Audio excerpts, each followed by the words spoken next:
think that the beauty of the human experience is the amount that we feel. I think that's what makes human beings so, like, that's so incredible. This is the Deep Dive with Adam Roa. Yoga changed my life. And it's like, how can I now empower other people with this life-changing tool that has brought me to where I am, other than to help them start yoga?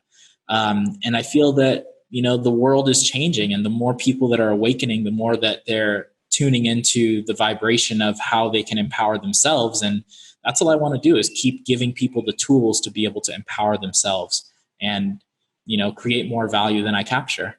So that's, I guess, where my business accolade comes from.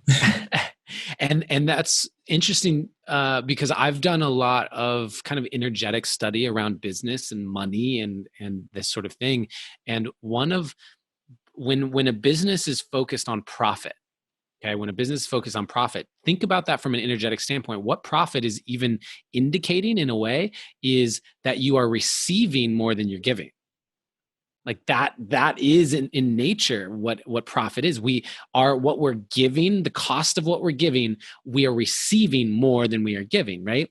And so I think that while, again, I enjoy making money, I love making money, I love designing systems that make money, it's important to recognize that if it's all energetic, how can the value that you're giving still lead to profit, but not be coming from the space of how do we receive more than we give? And so that's what I love about what you're speaking to, of the amount of value that you want to give is actually the starting point with, it seems like, the trust that the actual revenue comes as a result. Yeah, that's the key, is the trust, man.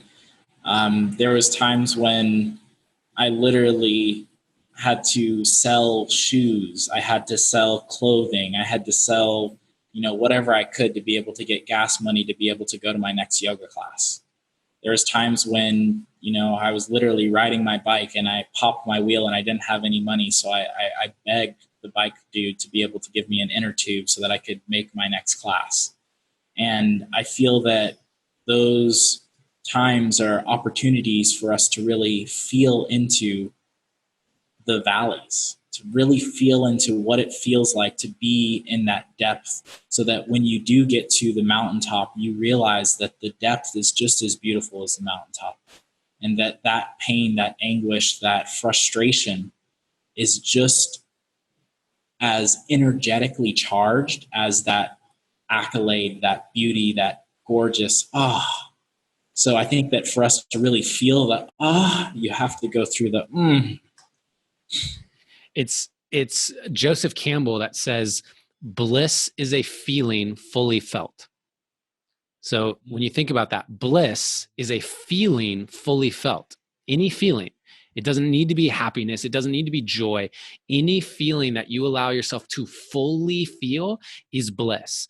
And I think that when we actually think about sadness, for example, sadness is actually just a feeling.